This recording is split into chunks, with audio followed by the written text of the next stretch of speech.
بسم الله الرحمن الرحيم الحمد لله رب العالمين. الصلاة والسلام على رسوله الأمين وعلى آله وصحبه الطيبين الطاهرين ومن تبعهم بإحسان إلى يوم الدين أما بعد. وقال الله تعالى في القرآن الكريم: أعوذ بالله من الشيطان الرجيم. بسم الله الرحمن الرحيم. هل يستوي الذين يعلمون والذين لا يعلمون؟ وقال رسول الله صلى الله عليه وسلم: من يرد الله به خيرا يفقهه في الدين. صدق الله وصدق رسول الله صلى الله عليه وسلم. அல்லாஹ்வுடைய கிருபையினால இமாம் கஸ்ஸாலி ரஹிமஹுல்லாஹ் அவர்களினுடைய இஹ்யா உலூமுத்தீனுடைய 31வது வகுப்பு இன்று நடைபெறுகிறது. தீய அறிஞர்களால் ஏற்படக்கூடிய ஆபத்துகள் என்கின்ற தலைப்பில் சென்ற வாரத்தில் ஒரு 10 செய்தியை நம்ம பார்த்தோம். இந்த வாரத்தில் இன்னொரு 10 செய்தியை நம்ம பார்க்கலாம். கல்வி அப்படிங்கிறது ரொம்ப பொக்கிஷமான ஒன்று. ஆனால் அந்த கல்வியை சரியான முறையில் பயன்படுத்தக்கூடியவர்கள் அடையக்கூடிய மேன்மை என்பது மிகவும் சிலாகித்து பேசப்பட வேண்டிய ஒன்று. ஆனால் அதே நேரத்தில் பொக்கிஷமான அந்த கல்வியை கற்று அதன் மூலமாக சரியான முறையில் பலனடையாமல் அதில் நஷ்டமடையக்கூடியவர்களும் உண்டு. அப்படி நஷ்டமடையக்கூடியவர்கள் குறித்து தான் நம்ம பார்க்குறோம். நல்ல அறிஞர்களினுடைய அடையாளங்கள் என்ன, அவர்கள் எப்படிப்பட்ட சிறப்பை பெறுகிறார்கள் அப்படின்னு சொல்லி நம்ம ஏற்கனவே பார்த்தோம்.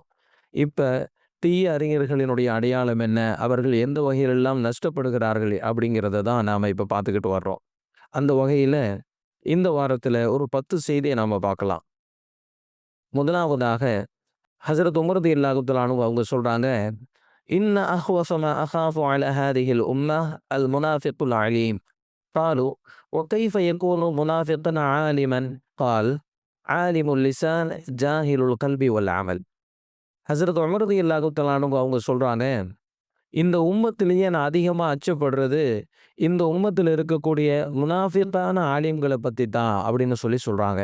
அப்போ மக்கள் கேட்குறாங்க, ஒரு ஆலிம் எப்படி முனாஃபிக்காக இருக்க முடியும் அப்படின்னு சொல்லி கேட்குறாங்க. அப்போ ஹஸரத் உமர் ரலியல்லாஹு தஆலா அன்ஹு அவங்க சொல்கிறாங்க, ஆலிமுல் லிசான் ஓ ஜாஹிலுல் கல்பி வல் அமல்.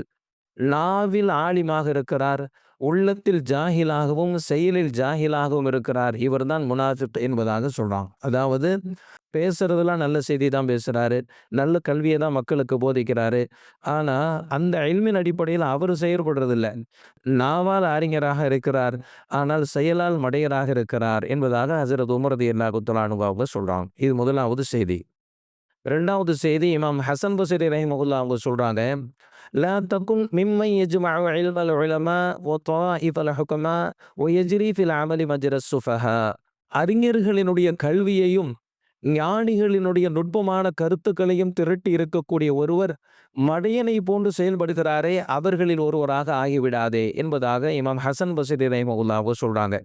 எல்லாம் தெரிஞ்சு வச்சிருக்கிறாரு, நல்ல கல்வி இருக்குது, நுட்பமான கருத்துக்களை தெரிஞ்சு வச்சிருக்கிறாரு, ஆனால் மடைய மாதிரி நடந்துக்கிறாரு, இப்படிப்பட்ட ஒருவரில் நீ ஆகிவிடாதே என்பதாக இமாம் ஹசன் பஸ்ரி ரஹிமஹுல்லாஹ் அவங்க சொல்கிறாங்க. அப்படின்னா என்ன? கல்வியை கற்று அதன்படி செயல்படாத ஒருவனாக ஆகிவிடாதே. எதை கற்றாயோ அதன் அடிப்படையில் செயல்படு, எதை அறிந்து வைத்திருக்கிறாயோ அதன் அடிப்படையில் செயல்படு என்பதாக இமாம் ஹசன் பஸ்ரி ரஹிமஹுல்லாஹ் அவங்க சொல்கிறாங்க. இது ரெண்டாவது செய்தி. மூன்றாவது செய்தி, வகால ரஜுலுன் லி அபி ஹுரைரா. ஹஸரத் அபூ ஹுரைரா ரலியல்லாஹு தஆலா அன்ஹு அவங்க கிட்ட ஒருத்தர் வந்து கேட்குறாரு: உரீது அன் அத்தஅல்லமல் இல்ம வ அகாஃபு அன் உضய்யிஅஹு. நான் கல்வி கற்க வேண்டும் என்று ஆசைப்படுகிறேன், ஆனால் அதன் அடிப்படையில் செயல்படாமல் அந்த கல்வியை வீணாக்கி விடுவேனோ என்று நான் பயப்படுகிறேன், எனவே நான் கல்வி கற்பதில்லை என்பதாக சொல்றார். ஃபகால், அப்போ ஹஸரத் அபூ ஹுரைரா ரலியல்லாஹு தஆலா அன்ஹு அவங்க சொல்றாங்க: கஃபா பி தர்கிக்கல் இல்ம இலாஃபன் லஹு. நீ கல்வி கற்காமல் இருப்பதே அந்த கல்வியை வீணாக்குவதை போன்றுதான் என்பதாக சொல்றாங்க. ஒருத்தர் ஹஸரத் அபூ ஹுரைரா ரலியல்லாஹு தஆலா அன்ஹு அவங்க கிட்ட சொல்றாரு: நான் கல்வியை கற்கணும்னு ரொம்ப ஆசைப்படுறேன், ஆனால் அதன் அடிப்படையில் செயல்படாமல் அந்த கல்வியை வீணாக்கி விடுவேனோ என்று நான் பயப்படுகிறேன், அதனால தான் நான் கல்வி கற்கிறது இல்லை அப்படின்னு சொல்கிறார். அப்போ ஹஸரத் அபூ ஹுரைரா ரலியல்லாஹு தஆலா அன்ஹு அவங்க சொல்கிறாங்க, நீ கல்வியை கற்காமல் இருப்பதை அதை வீணாக்குவதை போன்றுதான் என்பதாக சொல்கிறான். கல்வியை நான் வீணாக்கிடுவேனோன்னு சொல்லி பயப்படுறேன், ஏன் அப்படின்னு சொன்னால் கல்வி கற்ற மாதிரி நான் அமல் செய்யலை அப்படின்னு சொன்னால் கல்வியை வீணாக்குற மாதிரி தானே, அதனால் கல்வியை கற்று வீணாக்கிறதுக்கு நான் கல்வி கற்காமலேயே இருந்துக்கிறேன் அப்படின்னு சொல்லி அவர் கேட்குறாரு. அப்போ அப்போ ஹஜரத் அபூ ஹுரைரா ரலியல்லாஹு தஆலா அன்ஹு அவங்க சொல்றாங்க, நீ கல்வியை கற்காம இருக்கிறது அந்த கல்வியை வீணாக்குற மாதிரி தான் அப்படின்னு சொல்லி ஹஜரத் அபூ ஹுரைரா ரலியல்லாஹு தஆலா அன்ஹு அவங்க சொல்றாங்க. இது 3வது செய்தி. 4வது செய்தி, இமாம் இப்ராஹிம் இப்னு உயைனா ரஹிமஹுல்லாஹ் அவங்க கிட்ட ஒரு கேள்வி கேட்கப்படுது. என்ன அப்படின்னு சொல்லி சொன்னா, ஐயுன் நாஸி அத்வலு நதாமா, நீண்ட கவலைப்படக்கூடியவர் யார், நீண்ட கை செய்தப்படக்கூடியவர் யார் என்பதாக கேட்குறாங்க.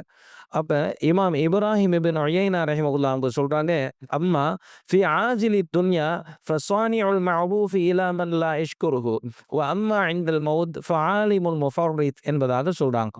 பெரிய கவலைப்படுறது யார் அப்படின்னு சொல்லி சொன்னா, நன்றி கெட்ட ஒருவருக்காக வேண்டி உதவி செய்து கொண்டு இருந்திருப்பான் பாருங்க, அவன் தான் பெரிய கவலைப்படக்கூடியவன். வாழ்ற காலத்துல மௌத்தா போற நேரத்துல கவலைப்படக்கூடியவன் யார் அப்படின்னு சொல்லி சொன்னா, கல்வியை கற்று அதன்படி அமல் செய்யாத அறிஞன் என்பதாக இமாம் இப்ராஹிம் அவங்க சொல்றாங்க. அதான உண்மை. தன்னுடைய பிள்ளைங்களுக்காக வேண்டி பெரிய பெரிய தியாகத்தை செஞ்சிருப்பார் ஒரு தகப்பனார். கடைசி காலத்துல பிள்ளைங்க பூரா நன்றி கெட்டத்தனமா இருந்தாங்கன்னு சொல்லி சொன்னா, அவர் படுற கவலைக்கு அளவே இருக்காது இல்லையா?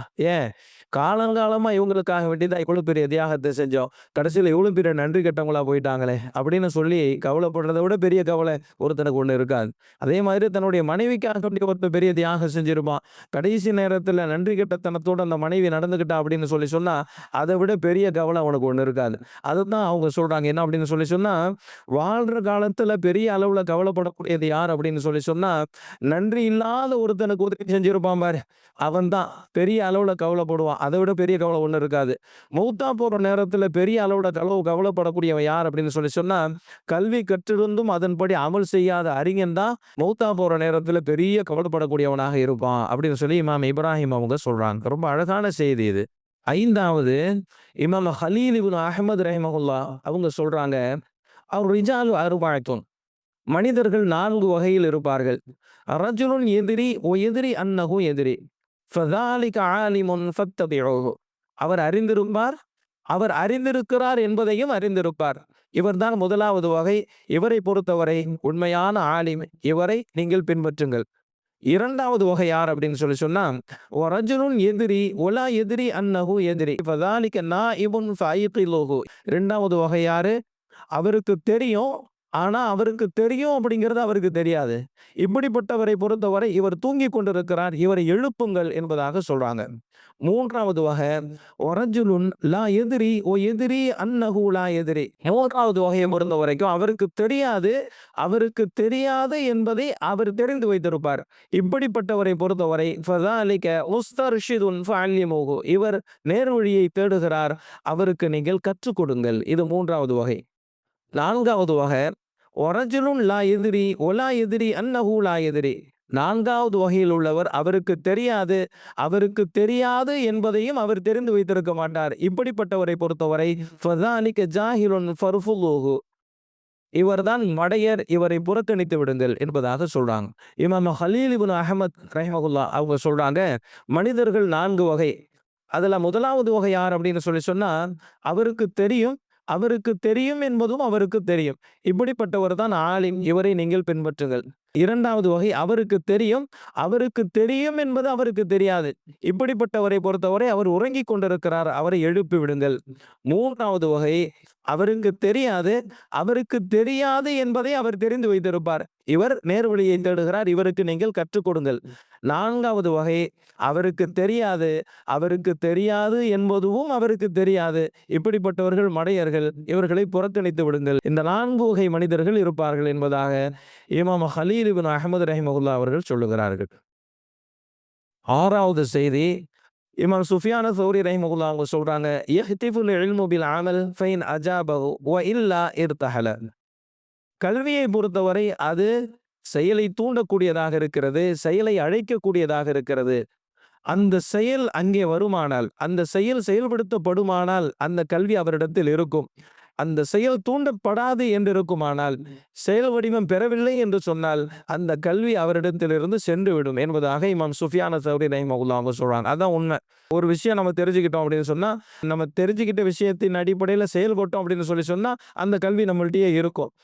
தெரிஞ்ச விஷயத்தின் அடிப்படையில செயல்படல அப்படின்னு சொல்லி சொன்னா அந்த இல்மு அவரை விட்டு போயிரும் அப்படின்னு சொல்லி சொல்றாங்க. இன்னைக்கு மாத்திரம் இல்லையா, நிறைய செய்தியை தெரிஞ்சு வச்சிருப்பாங்க, காலப்போக்குல எல்லாத்தையும் மறந்துடுவாங்க. காரணம் என்ன அப்படின்னு சொல்லி சொன்னா, தெரிஞ்சு வச்சதின் அடிப்படையில செயல்படாம போறதுனாலதான். கற்ற கல்வியின் அடிப்படையில் செயல்படவில்லை என்று சொன்னால் அந்த கல்வி அவரிடத்திலிருந்து சென்று விடும் என்பதாக இமாம் சுஃபியான தௌரி ரஹிமஹுல்லாஹ் அவங்க சொல்றாங்க. இது 6வது செய்தி. 7வது செய்தி இமாம் அப்துல்லாஹ் இப்னு முபாரக் ரஹிமஹுல்லாஹ் அவங்க சொல்றாங்க, லா யஸாலுல் மர்உ ஆலிமன் மா தலபல் இல்ம் ஃபஇதா ظن அன்னஹு கத் அலிம ஃபகத் ஜஹில. கல்வியை தேடிக்கொண்டிருக்கும் வரை அவர் அறிஞராக இருப்பார். கல்வியை தேடிவிட்டோம், கல்வியை பெற்றுவிட்டோம் என்று ஒருவர் அறிந்தால், ஒருவர் எண்ணினால் அவர் மடையராகி விடுவார் என்பதாக இமாம் இப்னுல் முபாரக் ரஹிமஹுல்லாஹ் அவங்க சொல்றாங்க. பிரபலமான வார்த்தை இமாம் அஹமது பின் ஹம்பல் ரஹிமஹுல்லாஹ் அவர்களுடைய வார்த்தை. இது என்ன அப்படின்னு சொன்னா, அல் மெஹபரத்து இலல் மக்பரா, இங்கு பாட்டிலுக்கு சொல்லுவாங்க மெஹபரா அப்படின்னு சொல்லுவாங்க. அல் மஹபரத்து இலல் மக்பரா அப்படின்னு சொன்னா கல்வியின் தேடல் கபர் வரை அப்படின்னு அர்த்தம். இது ரொம்ப பிரபலமா மதரசாக்கள்ல எழுதி போடப்பட்டிருக்கக்கூடிய ஒரு வாசகம், அல் மஹபரத்து இலல் மக்பரா அப்படின்னு சொல்லி. இமாம் அப்துல்லாஹ் இப்னு முபாரக் ரஹிமஹுல்லாஹ் அவங்க சொல்றாங்க, ஒரு அறிஞன் கல்வியை தேடிக்கொண்டிருக்கும் வரை அவன் அறிஞராக இருப்பான். எப்போது கல்வியை தேடிவிட்டோம் என்று எண்ணுகிறானோ அவன் மடையனாகி விடுவான் என்பதாக இமாம் அப்துல்லாஹ் இப்னு முபாரக் ரஹிமஹுல்லாஹ் அவங்க சொல்றாங்க. 8வது செய்தி இமாம் ஃபுதைல் இப்னு ஐயால் ரஹிமஹுல்லாஹ் அவங்க சொல்றாங்க, இன்னில அர்ஹமு சலாசத்துன், நான் 3 பேரை பார்த்து மிகவும் பரிதாபப்படுகிறேன். அசீஸ் கௌமின் ஸல்ல, ஒரு சமூகத்தில் கண்ணியமான நிலையில் இருக்கக்கூடிய ஒருவர் இழிவடைந்து விடுவது, இவரை பார்த்து நான் பரிதாபப்படுகிறேன். வனியன் இஃப்தகர, செல்வந்தனாக இருக்கக்கூடிய ஒருவன் ஏழையாகி விடுவது, இவரை பார்த்து நான் பரிதாபப்படுகிறேன். ஆலிமன் தலஅபத் பிஹி துன்யா, ஒரு அறிஞராக இருக்கக்கூடியவர் உலகத்தினுடைய ஆதாயங்களில் விளையாடப்படுவது, இப்படிப்பட்ட அறிஞரை பார்த்து நான் பரிதாபப்படுகிறேன் என்பதாக இமாம் ஃபுதைல் இப்னு ஐயால் ரஹிமஹுல்லாஹ் அவங்க சொல்றாங்க. 3 பேரை பார்த்து நான் ரொம்ப பரிதாபப்படுறேன். முதலாவது ஆள் யார் அப்படின்னு சொன்னா, சமுதாயத்துல கண்ணியமான நிலையில இருந்து இழிவடைஞ்சிடுறவரு, இவரை பார்த்து நான் ரொம்ப பரிதாபப்படுறேன். 2வது ஆளு நல்ல செல்வந்தராக இருந்து ஏழை ஆயிடுறவரு, இவரை பார்த்து நான் ரொம்ப பரிதாபப்படுறேன். 3வது ஒரு அறிஞர், உலக ஆதாயங்களில் சிக்கிக்கொண்டு ஏமாற்றப்படக்கூடிய அறிஞரை கண்டு நான் ஆச்சரியப்படுகிறேன், பரிதாபப்படுகிறேன் என்பதாக இமாம் ஃபுதைல் இப்னு ஐயால் ரஹிமஹுல்லாஹ் அவங்க சொல்றாங்க. கல்வியை அறிந்து கொண்டிருக்கக்கூடிய அறிஞரை பொறுத்த வரைக்கும் தன்னுடைய மறுமை பாக்கியங்களை பெறுவதிலேயே கவனமாக இருக்கணும். அவரு தன்னுடைய இல்மை கொண்டு இந்த உலகத்தை தேட ஆரம்பிச்சுட்டார் அப்படின்னு சொன்னா அவருக்கு கிடைக்க வேண்டிய முழுமையான பலன் கிடைக்காம போய் ஏமாற்றப்பட்டு அவர் கைசத்தப்படக்கூடிய ஒரு நிலைக்கு போயிடுவார் இல்லையா. இவரை பார்த்து தான் நான் ரொம்ப பரிதாபப்படுறேன் அப்படின்னு சொல்லி இமாம் ஃபுதைல் இப்னு ஐயால் ரஹிமஹுல்லாஹ் அவங்க சொல்றாங்க. இது 8வது செய்தி. 9வது செய்தி இமாம் ஹசன் பஸ்ரி ரஹிமஹுல்லாஹ் அவங்க சொல்றாங்க, உகூபத்துல் உலமா மௌத்துல் கல்ப் வ மௌத்துல் கல்ப் தலபுத் துன்யா பி அமலில் ஆஹிரா. மறுமையின் காரியங்களை செய்து உலகத்தை தேடுவது அவருடைய உள்ளம் மரணமாகி விட்டது என்பதற்கான அடையாளம். உள்ளம் மரணமாகி விடுவது என்பது ஒரு அறிஞருக்கான தண்டனை என்பதாக இமாம் ஹசன் பஸ்ரி ரஹிமஹுல்லாஹ் அவங்க சொல்றாங்க.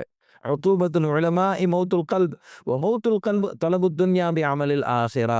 மறுமையின் அமல்களை கொண்டு உலகத்தை தேடுவது என்பது உள்ளம் மரணமாகி விட்டது என்பதற்கான அடையாளம். உள்ளம் மரணமாகி விட்டது என்பது ஒரு அறிஞருக்கு வழங்கப்படக்கூடிய தண்டனை என்பதாக இமாம் ஹசன் பஸ்ரி ரஹிமஹுல்லாஹ் அவங்க சொல்றாங்க. இது 9வது செய்தி. 10வது செய்தி இமாம் ஹசன் பஸ்ரி ரஹிமஹுல்லாஹ் அவங்க ஒரு கவிதை ஒன்று சொல்றாங்க, ஒரு பெரிய கவிதை, அதனுடைய தமிழை நேரடியா சொல்றேன். இமாம் ஹசன் பஸ்ரி ரஹிமஹுல்லாஹ் அவங்க பாடக்கூடிய ஒரு அழகான கவிதை என்ன அப்படின்னு சொன்னா, நேர் வழியை கொடுத்து வழிகேட்டை பகரமாக பெறக்கூடியவனை கண்டு நான் ஆச்சரியப்படுகிறேன். நேர் வழியை கொண்டு வழிகேட்டை பகரமாக வாங்கக்கூடியவனை கண்டு நான் ஆச்சரியப்படுகிறேன். தனது மார்க்கத்தை விற்று இந்த உலகத்தினுடைய ஆதாயத்தை பெறக்கூடியவன் அதைவிட ஆச்சரியமானவன். மற்றவர்களினுடைய உலக லாபங்களுக்காக வேண்டி தன்னுடைய மார்க்கத்தை விற்கக்கூடியவன் இந்த 2 பேரை விட ஆச்சரியமானவன் என்பதாக இமாம் ஹசன் பஸ்ரி ரஹிமஹுல்லாஹ் அவங்க சொல்றாங்க. அதாவது நேர் வழியை கொண்டு வழிகேட்டை பகரமாக வாங்கக்கூடியவனை கண்டு நான் ஆச்சரியப்படுகிறேன். தன்னுடைய மார்க்கத்தை விற்று இந்த உலகத்தை வணங்கக்கூடியவன் அதைவிட ஆச்சரியமானவன். மற்றவர்களுக்கு கிடைக்கக்கூடிய உலக ஆதாயங்களுக்காக வேண்டி தன்னுடைய மார்க்கத்தை விற்கக்கூடியவன் அதைவிட ஆச்சரியமானவன் என்பதாக இமாம் ஹசன் பஸ்ரி ரஹிமஹுல்லாஹ் அவங்க சொல்றாங்க. உதாரணமா இப்படி வச்சுக்கோங்களேன், ஒரு ஆதாயத்தை பெறணும் அப்படிங்கிறதுக்காக வேண்டி என்ன பண்றாரு, ஒரு மசாயில் ஒன்று கேட்கிறாரு. அவரை சந்தோஷப்படுத்துறதுக்காக வேண்டி என்ன பண்றாரு, ஒரு ஆலிமு கொஞ்சம் வளைஞ்சு நெளிஞ்சு அவருக்கு தகுந்த மாதிரி மார்க்கத்தை சொல்றாரு அப்படின்னு சொன்னா என்ன அர்த்தம், அவருக்கு கிடைக்க வேண்டிய உலக ஆதாயத்துக்காக வேண்டி இவர் தன்னுடைய மார்க்கத்தை வித்துட்டாருன்னு அர்த்தம் இல்லையா. இது நிறைய நடக்கும். நண்பரா இருக்கக்கூடிய ஒருத்தர் உன்னை செய்யணும்னு ரொம்ப ஆசைப்படுவாரு. சரி அஜிரத்தில் ஒரு வாரத்தை கேட்டு போயிடலாமேன்னு முடிவு பண்ணுவார். ஏன்னா நாளைக்கு அவரை கொண்டு போய் நிறுத்திடலாம்ல, இதையாச்சும் செஞ்சு நாம மாட்டிக்கிட்டா. அதனால இந்த மாதிரி பாணியில் நிறைய பேர் கேட்பாங்க. கேட்குற கேள்வியே புரியாது. கூடுன்ற மாதிரியும் தெரியுது, கூடாதுன்ற மாதிரியும் தெரியுதுன்னு. அந்த கூடுன்ற மாதிரி இது தெரியுதுன்னு சொன்னார்ல, அது போதும். நாளைக்கு கொண்டு போய் அவர போய் நிறுத்திருவாரு. இந்த மாதிரி சின்ன விஷயத்திலேருந்து பெரிய விஷயம் வரைக்கும், இந்த மாதிரி சில நிலை ஏற்படும். இதத்தான் இமாம் ஹசன் பஸ்ரி ரஹிமஹுல்லாஹ் அவங்க சொல்றாங்க. என்ன அப்படின்னு சொல்லி சொன்னா, மற்றவர்களுடைய உலக லாபங்களுக்காக வேண்டி இவர் தன்னுடைய மார்க்கத்தை விக்கிறார் பாருங்க. இவர் எல்லார விட ரொம்ப ஆச்சரியமானவர் அப்படின்னு சொல்லி இமாம் ஹசன் பஸ்ரி ரஹிமஹுல்லாஹ் அவங்க சொல்றாங்க. அதே மாதிரி மறுமையினுடைய காரியங்களை கொண்டு உலகத்தினுடைய ஆதாயங்களுக்கு விருப்பது இருக்குது இல்லையா? அவரும் ஆச்சரியமானவர் என்பதாக இமாம் ஹசன் பஸ்ரி ரஹிமஹுல்லாஹ் அவங்க சொல்றாங்க. சரியா? இது 10வது செய்தி. இன்னும் செய்திகள் வருது. அத நம்ம அடுத்த வாரத்துல நம்ம பார்க்கலாம். இந்த 10 செய்தி அப்படியே ஒரு ஒரு ஒரு கிளான்ஸ் பார்த்துருவோம். என்ன அப்படின்னு சொல்லி சொன்னா, முதலாவது செய்தி ஹஜ்ரத் உமர் ரலியல்லாஹு தஆலா அன்ஹு அவங்க சொல்றாங்க, "இந்த சமூகத்தில் நான் அதிகம் அச்சப்படுவது முனாஃபிக்கான ஆலிமை பற்றி தான்" அப்படின்னு சொல்லி சொல்றாங்க. இப்ப மக்கள் கேட்கறாங்க, "ஒரு ஆலிம் எப்படி முனாஃபிக்கா இருக்க முடியும்?" அப்படின்னு சொல்லி கேட்கறாங்க. அப்ப ஹஜ்ரத் உமர் ரலியல்லாஹு தஆலா அன்ஹு அவங்க சொல்றாங்க, "நாவால் அவர் அறிஞராக இருக்கிறார். செயலால் அவர் மடையராக இருக்கிறார். இவர்தான் முனாஃபிக்கான ஆலிம். இவரை பற்றித்தான் நான் அதிகம் அச்சப்படுகிறேன்" என்பதாக ஹஜ்ரத் உமர் ரலியல்லாஹு தஆலா அன்ஹு அவங்க சொல்றாங்க. 2வது செய்தி இமாம் ஹசன் பஸ்ரி ரஹிமஹுல்லாஹ் அவங்க சொல்றாங்க, உலமாக்களிடத்திலிருந்து கல்வியையும் ஞானிகளிடத்திலிருந்து நுட்பமான கருத்துக்களையும் திரட்டி வைத்திருக்கக்கூடிய ஒருவர் மடையனை போன்று செயல்படுகிறார் என்றால் அப்படிப்பட்ட ஒருவராக நீ ஆகிவிடாதே என்பதாக இமாம் ஹசன் பஸ்ரி ரஹிமஹுல்லாஹ் அவங்க சொல்றாங்க. 3வது செய்தி ஹசரத் அபூ ஹுரைரா ரலியல்லாஹு தஆலா அன்ஹு அவங்க கிட்ட ஒருத்தர் வந்து சொல்றாரு, கல்வியை கற்கணும்னு சொல்லி நான் ரொம்ப ஆசைப்படுறேன். ஆனா கற்ற கல்வியின் அடிப்படையில செயல்படாம அந்த கல்வியை வீணாக்கிருவேனோ அப்படின்னு சொல்லி நான் பயப்படுறேன். அதனால தான் கல்வி கற்கிறது இல்ல அப்படின்னு சொல்லி ஹசரத் அபூ ஹுரைரா ரலியல்லாஹு தஆலா அன்ஹு அவங்க கிட்ட ஒருத்தர் சொல்றார். ஹசரத் அபூ ஹுரைரா ரலியல்லாஹு தஆலா அன்ஹு அவங்க சொல்றாங்க, நீ கல்வியை கற்காம விடுறதே அந்த கல்வியை வீணாக்குற மாதிரி தான் அப்படின்னு சொல்லி சொல்றாங்க. சரிங்களா? 4வது செய்தி இமாம் இப்ராஹிம் இப்னு உயைனா ரஹிமஹுல்லாஹ் அவங்க கிட்ட கேட்கப்படுது, அதிகம் கவலைப்படக்கூடியவர் யார் அப்படின்னு சொல்லி கேட்கப்படுது. அப்ப இமாம் இப்ராஹிம் இப்னு உயைனா ரஹிமஹுல்லாஹ் அவங்க சொல்றாங்க, இந்த உலகத்தை பொறுத்த வரைக்கும் நன்றி கெட்டவங்களுக்காக வேண்டி பெரிய தியாகம் செஞ்சிருப்பாரு பாரு, அவர் தான் உலகத்துல வாழ்றதை பொறுத்த வரைக்கும் ரொம்ப கவலைப்படக்கூடியவர். மௌத்தாகக்கூடிய நேரத்துல பெரிய கவலைப்படக்கூடியவர் யார் அப்படின்னு சொல்லி சொன்னா, கல்வி கற்றிருந்தும் அதை அமல் செய்யாத அறிஞர் பெரிய அளவுல கவலைப்படக்கூடியவர் என்பதாக இமாம் இப்ராஹிம் இப்னு உயைனா ரஹிமஹுல்லாஹ் அவங்க சொல்றாங்க. 5வது இமாம் ஹலீல் இப்னு அஹ்மத் ரஹிமஹுல்லாஹ் அவங்க சொல்றாங்க, மனிதர்கள் 4 வகை. முதலாவது வகையை பொறுத்த வரைக்கும் அவர் அறிந்திருப்பார், அவர் அறிந்திருக்கிறார் என்பதையும் அறிந்திருப்பார். இவர்தான் சரியான ஆலிம், இவரிடத்திலிருந்து நீங்கள் கல்வியை கற்றுக்கொள்ளுங்கள், இவரை பின்பற்றுங்கள். 2வது வகை அவர் அறிந்திருப்பார், ஆனால் அவர் அறிந்திருக்கிறார் என்பதை அவர் அறிந்திருக்க மாட்டார். இப்படிப்பட்டவரை பொறுத்தவரை அவர் தூங்குகிறார், அவரை எழுப்பி விடுங்கள். 3வது வகை அவர் அறிந்திருக்க மாட்டார், அவர் அறிந்திருக்கவில்லை என்பதை அறிந்திருப்பார். இவருக்கு நீங்கள் கற்றுக் கொடுங்கள், அவர் கற்றுக்கொள்வார். 4வது வகை அவர் அறிந்திருக்க மாட்டார், அவர் அறிந்திருக்கவில்லை என்பதையும் அறிந்திருக்க மாட்டார். இப்படிப்பட்டவரை பொறுத்தவரை அவர் மடையன், அவரை புறம் தள்ளி விடுங்கள் என்பதாக இமாம் ஹலீல் இப்னு அஹ்மத் ரஹிமஹுல்லாஹ் அவங்க சொல்றாங்க. 6வது இமாம் சுஃபியான் சௌரி ரஹிமஹுல்லாஹ் அவங்க சொல்றாங்க, கல்வி என்பது அமலை தூண்டும். அந்த அமல் செய்யப்படுமானால் கல்வி அவரிடத்தில் இருக்கும். அந்த அமல் செய்யப்படவில்லை என்று சொன்னால் அந்த கல்வி அவரிடத்திலிருந்து சென்று விடும் என்பதாக இமாம் சுஃபியான் சௌரி ரஹிமஹுல்லாஹ் அவங்க சொல்றாங்க. 7வது இமாம் அப்துல்லாஹ் இப்னு முபாரக் ரஹிமஹுல்லாஹ் அவங்க சொல்றாங்க, ஒருவர் கல்வியை கற்றுக்கொண்டிருக்கும் வரை அவர் அறிஞர். எப்போது கல்வியை கற்றுவிட்டோம் என்று எண்ணுகிறாரோ அப்போது அவர் மடையராகி விடுகிறார் என்பதாக இமாம் அப்துல்லாஹ் இப்னு முபாரக் ரஹிமஹுல்லாஹ் அவங்க சொல்றாங்க. 8வது இமாம் ஃபுதைல் இப்னு ஐயால் ரஹிமஹுல்லாஹ் அவங்க சொல்றாங்க, 3 பேரை பார்த்து நான் ரொம்ப பரிதாபப்படுறேன். அதுல முதலாவது நபர் யார் அப்படின்னு சொல்லி சொன்னா, சமுதாயத்துல கண்ணியமான நிலையில இருந்தவர் இழிவடைஞ்சிடுறது. 2வது செல்வந்தராக இருந்து வாழ்ந்தவர் ஏழையாகி விடுறது. 3வது அறிஞராக இருக்கக்கூடிய ஒருவர் உலக ஆதாயத்தில் சிக்கி அவர் ஏமாற்றப்படுவது.